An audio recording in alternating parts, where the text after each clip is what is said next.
Hello and welcome to Video Request Monthly. My name is Mark Sinazik, and this video is going to be the first of a brand new series of videos. These are videos that have been requested by my patrons over on my Patreon page. Feel free to head on over and check it out. Would love your support. These are my Watchtower patrons, and part of their rewards is they get to request a video every month. And I find the best one. I choose the best of the suggestions, and we'll research for a month and delve into the subject that they choose and deliver it for all my patrons and the wider internet community. And this is the first. This is the very first one. This month's video suggestion is brought to us by patron Gamer Down Under, and it's my top 3 horror films. This is a great suggestion. I absolutely love it. It's a nice personal piece for me to start this series of videos with, and I really look forward to delving into my top 3 films. So, without further ado, here are my top 3 horror films.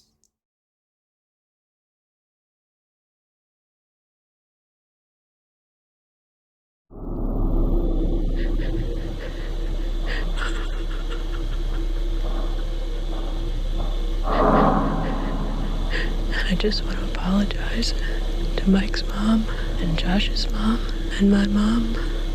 I am so sorry because it is my fault. Because it was my project. I am so scared.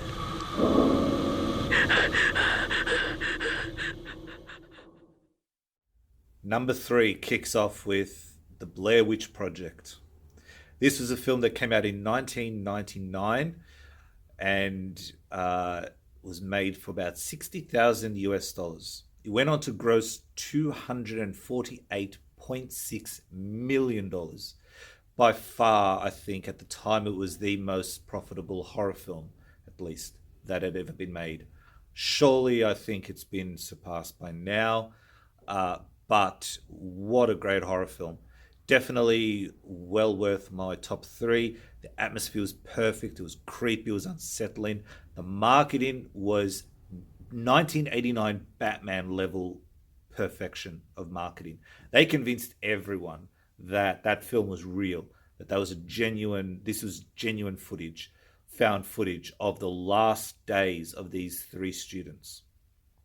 For those For those who haven't seen it, the film is about 3 student filmmakers who go to a small town in America to do a short film about a local murderer. They go into a forest where the murderer supposedly resided, and they disappear.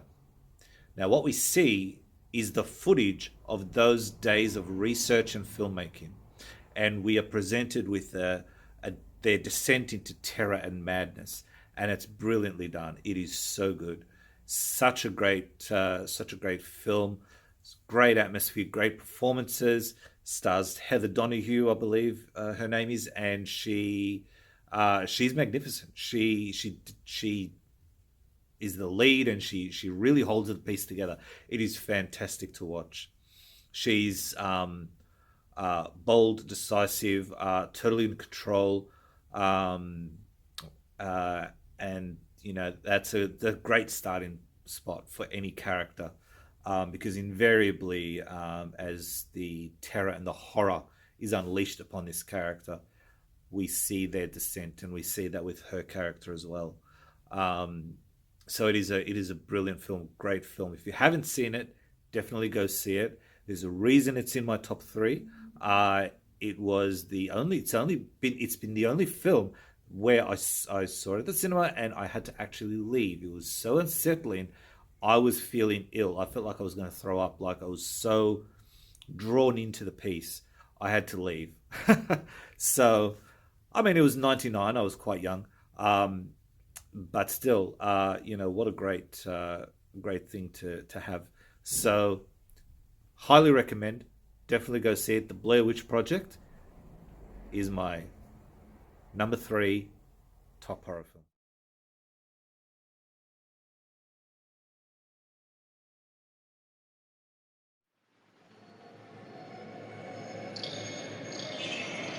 have seen the future of horror. His name is Clive Barker.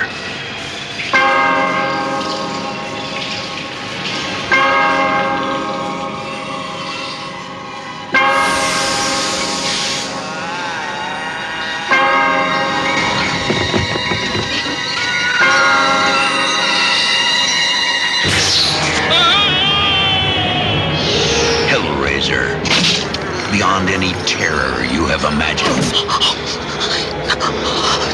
A nightmare. No. Unlike anything you have witnessed, is born. Because within these walls, the unholy is unleashed.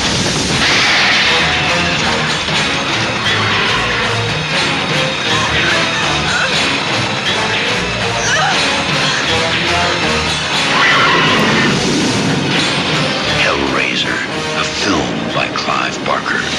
We'll tear your soul apart.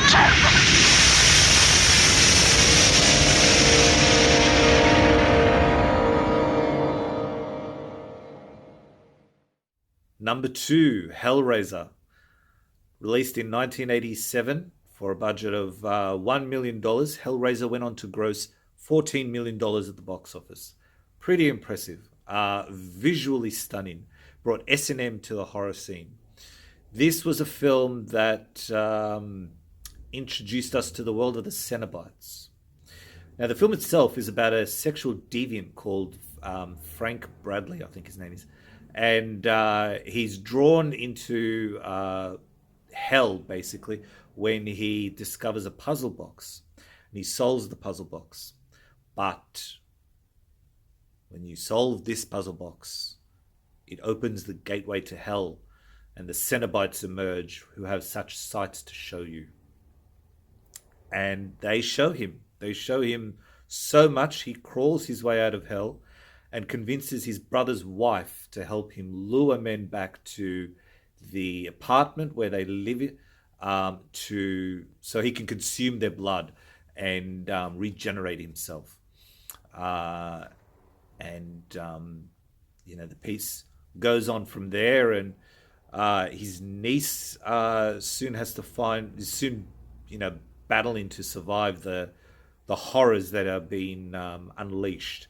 It's a great piece. It's a fantastic film. The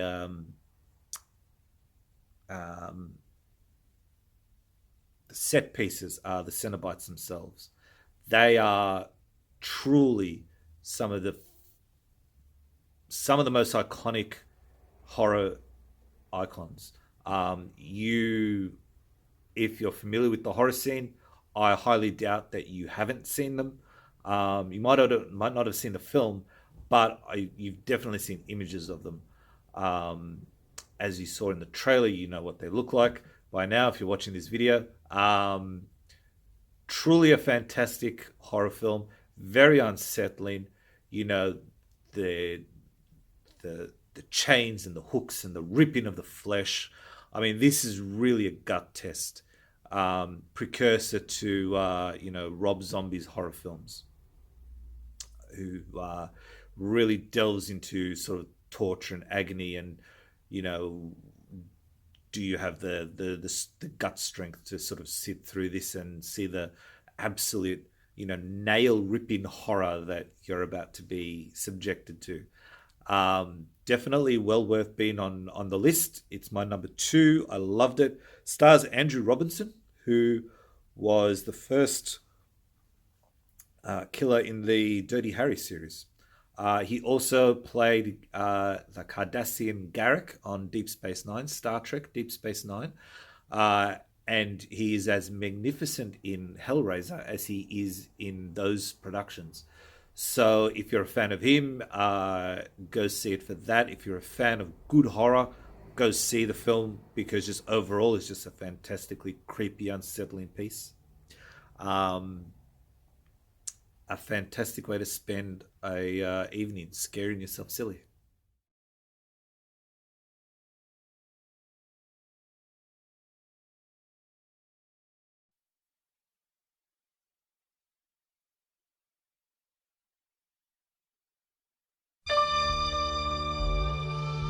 The kids of Elm Street don't know it yet, but something is coming to get them. There's something out there, isn't there?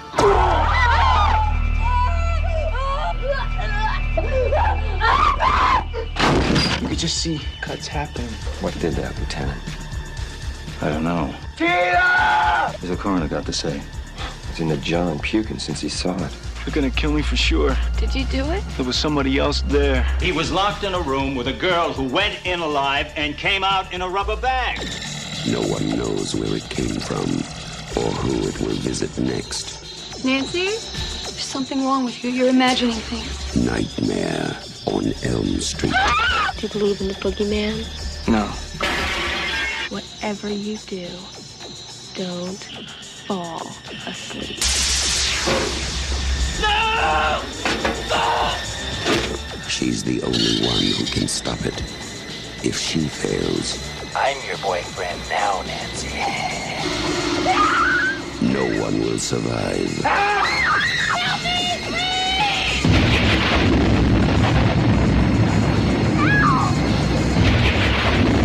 Where are you?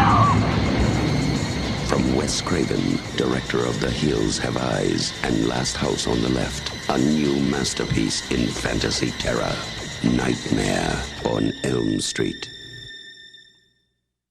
Honorable mentions is A Nightmare on Elm Street, released in 1985. It was made for about $1.8 million and went on to gross about, I think it was $25 million. This is the first in the largest and I think most popular of the horror franchises. We've got the big three, and I think this one is probably safe to say number one of the horror franchises. A Nightmare on Elm Street, starring, of course, the very iconic Freddy Krueger, who haunts teenagers in their sleep and slashes and hacks them to pieces. The film is about Heather. No, that's the actress's name. Nancy Thompson, played by Heather Langenkamp. Nancy Thompson is a teenager who is having terrible nightmares about a man with a burnt face and a fedora hat and a stripy shirt coming to try to kill her. These knives for fingers. And she soon discovers that her friends are also having nightmares about the same guy. And so this is about her dealing with this. How does she deal with it? How does she confront this? How does she battle it? This is a great horror film. Before the sequels went silly, I mean, there is humor in this, but it is also a very serious horror film, deals with very serious things. Parents keeping, things from their children, teenagers, solving things on their own, the dangers of trying to, not fall asleep. There is so much to discover in the first film. It is really, really well made. It takes itself seriously despite the subject matter. You've got some incredible horror pieces, set pieces in this film. I think, what is it? Johnny Depp's character. I don't think it's any spoiler alert. Spoiler alert. Johnny Depp is in this and he dies. And I mention that because I want to talk about his death scene because it's magnificent. Definitely one of the best deaths we've seen, where we see a virtual column of blood just explode from the bed and just splash upon the ceiling, and it's defying gravity, and it's just this fantastic visual thing. And it's and it's one of those pieces like, how did they do that? It's something I can talk about in a future video. I won't talk about it now, but it is just visually stunning. Just one of those things where you absolutely love this film for. and it's a great thing to see. And there are some other fantastic fantastic pieces as well to see and to watch in this film. Um, Definitely gets an honorable mention. Never was one of the films that actually scared me. It was very much entertainment piece, and there's some jumps, of course. Um, Being a horror film, they're very good at that. But I was very late to the Freddy Krueger scene. I was pretty late to the horror scene actually, because parents would never let me watch horror films growing up. I remember going through high school, that everyone would be watching, Nightmare on Elm Street films. This is going back to the 90s, and they were all coming out at the time. Um, and I could never watch them. Parents would never let me see them. So I was leaving year 12, I think, when I finally caught the first one, and that was a joy to watch. It was very fun. I might have been a couple of years earlier than the end of year 12, but it was late. So excellent film. If you haven't seen it, go see it. You've got some brilliant performances, and it's just a fantastic treat. Honorable mention. For generations, the Thorns have been a family of tremendous wealth, position, and power. The perfect marriage of Ambassador Robert Thorne and his wife Catherine was fulfilled by the birth of their son, Damien. And then, when the child was 5 years old, something terrible happened.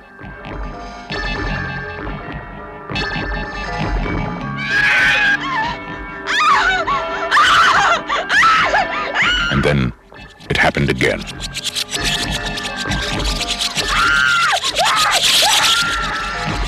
Was it an accident? Was it murder? Was it a coincidence? Or was it an omen? Look at me, Damien. It's all for you. 20th Century Fox presents a film of psychological suspense about an occurrence of earth-shaking importance. Gregory Peck, Lee Remick, The Omen. I was at the hospital, Mr. Thorne, the night your son was born. I saw its mother. I saw its mother. I have fears. I have some fears. What kind of fears? Its mother, Mr. Thorne. You saw my wife. Its mother. What is it you're trying to say? His mother was a...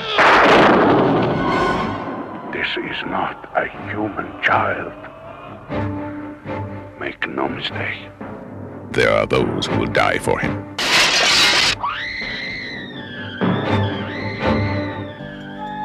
There are those who will kill for him. Who is he? What does he want? Where did he come from? And can he be stopped?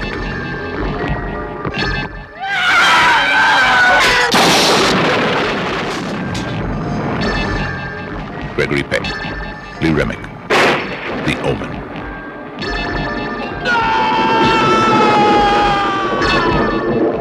If this is the truth, where does it end? Honorable mention number 2 is 1976's The Omen. The Omen. This film is a fantastic horror film. It's one of my favorite films just to watch in general. I absolutely love this film. Stars Gregory Peck, Lee Remick, Patrick Troughton, David Warner. Just a fantastic, stellar performance delivered by a fantastic, stellar cast. Perfectly cast. The film is about an American diplomat whose wife is having a child. However, he's told that the child is dead. The child has died in childbirth. And he's devastated. His wife doesn't know yet. And in the very moment that his child is born, another child is born. But in that birth, the mother died, not the baby. So that baby is totally orphaned, has no one. Your wife need never know, the priest says. And in a moment of weakness, Gregory Peck's character accepts the orphaned boy as his own, without telling his wife. He knows it's the wrong thing, but he also knows how much his wife wants a child. So they take the child and they raise it as their own. The wife is none the wiser. And for 5 years, everything's fine. The child grows up. He's growing up happy, normal, great life. You know, the Gregory Peck's character is a very rich, very well-connected diplomat. So the little boy wants for nothing. But then, when the child turns 5 years old, things start happening. Accidents start happening. Deaths, mysterious deaths start occurring. And they're all accidental deaths as well. Taken individually, you'd never know. Like, oh, you know, this person, you know, hung themselves. Oh, that's a tragedy. But you know, that happens. You know, someone falls out a window. That's tragic. That's shocking. That happens. You know, these things happen, but it's the frequency of when these things are happening, and it's who it's happening to, and what their connection is with everyone, that you know, starts to wear down at Gregory Peck's character. And there are a number of characters who are trying to warn him of the danger, and this is really just a well-paced, brilliantly performed, exceptionally made film. And it's definitely on my list of horror films and films in general that I love. Directed by Richard Donner, who's one of my favorite directors. This, if you haven't seen it, I definitely recommend going to see it. It's got the score by Jerry Goldsmith, who has scored some of the great films in Hollywood. He scored the Star Trek: The Motion Picture, and created a score that is still, you know, one of the best scores in the franchise. And he with John Williams were the greats in musical scores. And those guys were both working back to back. So The Omen has a fantastic atmosphere. Richard Donner is very successful in creating an atmosphere that unsettles you and creeps you out. It disturbs you with the vehemence of it, and you believe that the child is evil, when Gregory Peck's character, who is a straight arrow, absolutely straight arrow, refuses to believe all this until the evidence is overwhelming. And then by that time, when Gregory Peck says he's the son of the devil, you, the audience, are believing, yes, he's the son of the devil, the child has to die. That's the brilliance of this film. But you never actually see anything. It's all accidental deaths. You don't see demons killing people, you know. So it's all, you know, it's all up to you, the audience. What do you believe? Do you believe the child is evil, or do you believe it was an all accident and he had to be crazy at the end of his life to take the life of a child? And of course, it has, you know, one of the most magnificent endings of a film as well. So it's on my honorable mentions in my thing, but it doesn't take first spot. And there's a reason for that. As much as I love it, it didn't scare me. Not for lack of trying, but simply because of my own personal interest in the subject matter, something I've grown up with, something I've looked into for years and years and years. So it was never a piece that was going to scare me. If I was a total, like, know nothing about, you know, God and the devil and all of that, if I knew nothing about any of that, I would have a stronger reaction to this film. It would have scared me a lot more than what it did. But I've known so much about it, and so it simply wasn't frightening for me. I love it. It's got a great creepy atmosphere, and certainly, you know, you wouldn't want to be there. But yeah, it just didn't scare me. But it was a great film. So definitely, if you haven't seen it, go see it. You've got to go see it, like right now.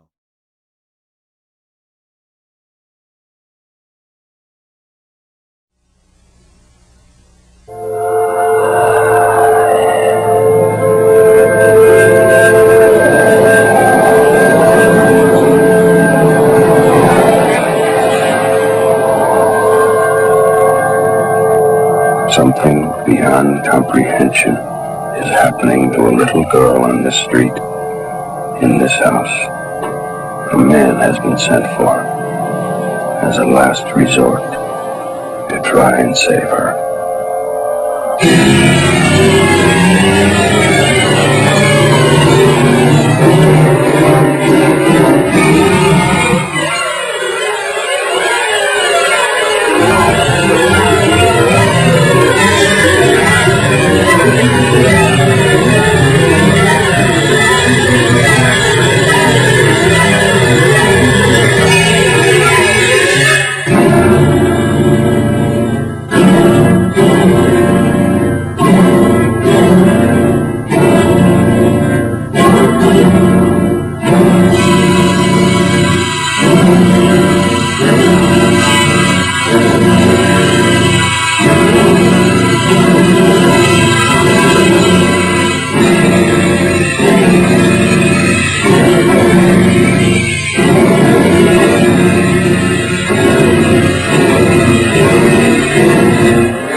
The Exorcist from 1973. This was and still remains one of the scariest films that you could ever hope to see. It is a frightening experience to watch, deeply unsettling. It draws you in,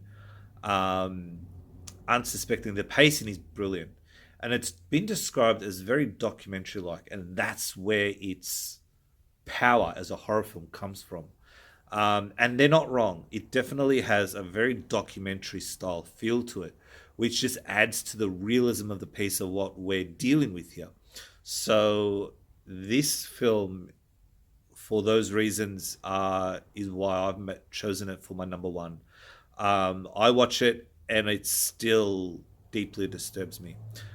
Unlike The Omen, which is also about the devil, this one deals with demonic possession, which where in The Omen we're dealing with prophecy and son of the devil and all of this, and there's a lot of that information out there.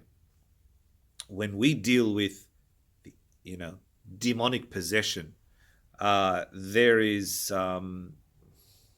it's just a very different subject matter, and when you deal with it in the way that they deal with it in this film, it only adds to the horror of it. Now, what do I mean by how they deal with it? Well, this film tells the story of Linda Blair, Linda Blair's character. She lives with her mother. Her mother is a single woman who is working, building her career. They are atheists. They don't believe in God. They don't believe in the devil. They're not religious whatsoever. And then one day they buy a Ouija board just for shits and giggles. And they're playing with it. Linda Blair's character contacts an imaginary character that Captain Howdy, I think the character's name is. And it's all well and good until Linda's character starts acting strangely, starts actually acting bizarrely. And again, we have a couple of strange deaths that occur. So Ellen Bernstein's character, she plays the mother in this, and she goes about this very methodically. She takes her child to the doctor. She takes her to psychologists. We see the progression. She goes through the medicine. She goes through science. And this is the sequence of the film that I think is more horrific than what we get subjected to later. And what we're subjected to is actual medicine. When they put the things into the girl and they're drawing blood, and they take something out, you see a squirt of blood, that's actual medicine. That's 20th century medicine right there. And in the cinema, that was the most horrific part of the film. Where people were being faint wasn't, the head turning 360. It was seeing, you know, massive needles that are like this long, seeing tubes coming out and the blood being drawn out. That's where people really got twisted by this film. They're like, and it's a gut wrench. You watch it even today, it's a bit of a gut wrencher. And that kind of prepares you as well, because here's the horror. It's an unexpected horror, because you don't expect horror when you go to the doctors, but then you see what modern medicine, 20th century medicine, because it's about 30 years ago plus now. So that's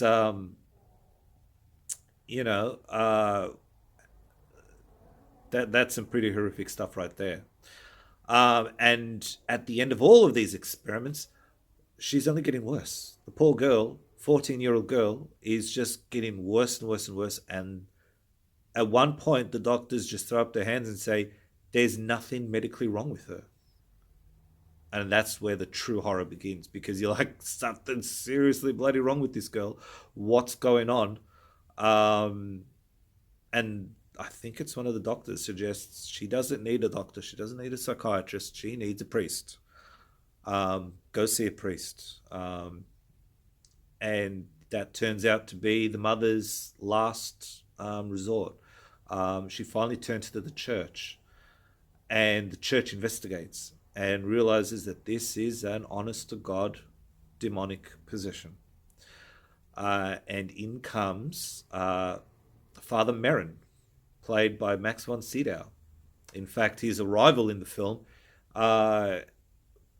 is iconic. I think he's in at the very start, but in the opening scene. But then later he comes back into the film, and he comes in a taxi, and it's at night, and the taxi pulls up in front of the house. And we see a single shaft of light coming down from the bedroom, and it silhouettes Max von Sydow's character as he stands looking there, proceeds into the house, and then the battle begins in earnest for this little girl's soul. The film is riddled with these flashes, these demonic, hellish faces just flash. Someone's opening a cupboard, and then just, you see a flash of something, and it's unsettling because you don't expect it. I mean, it doesn't. These images come. You don't. It's not because something is horrific happening. It's just there. Like, are these demons everywhere? And it adds to the atmosphere, especially in the scenes where there's no actual horror. But then you see a demon face, you're like, what was that? Like, when you get engrossed in a film like this, that's where the horror is coming from.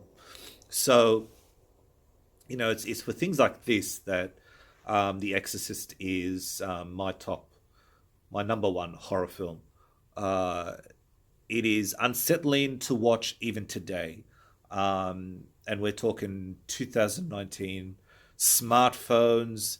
We're talking hybrid cars, solar power, and yet this film about demonic possession from the 1970s, from the early 1970s, is still to this day not been topped for horror, for creepiness, for monstrous tone. Taking a subject that is a not so well-known aspect of religion and Christianity in general. It's still shrouded in mystery because there's, which is thanks to the church, who still has an active, I think they're still active, they just don't do very much of it, exorcism program. And it's like, well, shit, the church is still pretty serious about this. They still believe it. So when you watch a film like this, you're like, is this real? Like, so the film succeeds in being terribly upsetting and terribly creepy. And that is the point of a good horror film. That's what this list is all about. And it is my number one. So that's it. Thank you very much for watching. Hope you enjoyed it. Do you agree with my list? Do you think the films I've chosen are horrific, let me know in the comments. Let me know what you think. Let me know your top 3. That could be completely different to what my top 3 are. And I'd love to read other people's top 3 because we're all different. We're all being scared by different things. So throw your suggestions out there. I'd love to hear them. And watch out next month for the next video suggestion. If you'd like to suggest a video yourself, then feel free to visit my Patreon page. You can sign up to the Watchtower, which is $5 a month. If you sign up there, that gets you Watchtower, and you can suggest a video for me to do there. And I would love to hear that. So till next time, stay safe, watch film, and I think I will close this video with one more trailer, because as you can tell, I've been putting the trailers for the films I'm reviewing here, and I'm going to close with the re-released director's cut trailer for The Exorcist.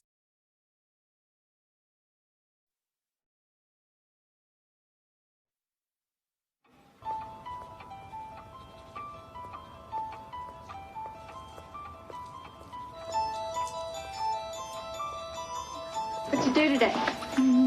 Stuff. My bed was shaking.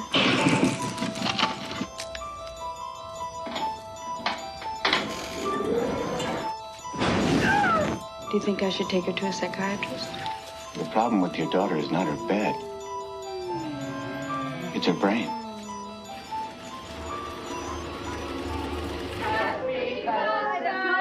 I think we've got a guest.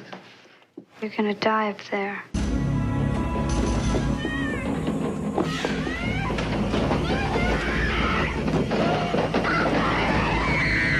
I don't want it! Honey, it's that You're gonna feel a little stickier.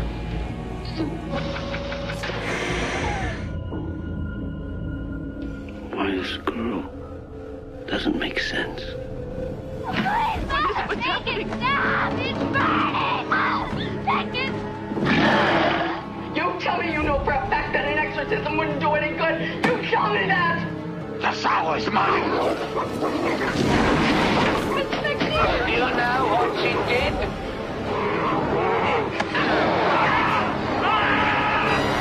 You help her! Just help her! The power of Christ compels you!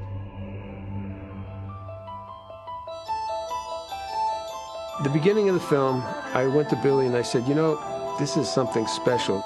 The makeup was difficult for me. Linda was just this cute, sweet, little innocent girl. I was raised Protestant. We didn't talk about the devil. And then to see her transform and what the amazing part she did with it, to see that and see what she was like behind the scenes, just a young girl, just having a milkshake, that to me is just so nice to see. Our Father. It burns! But an excellent day for an exorcism. You'd like that? Indeed.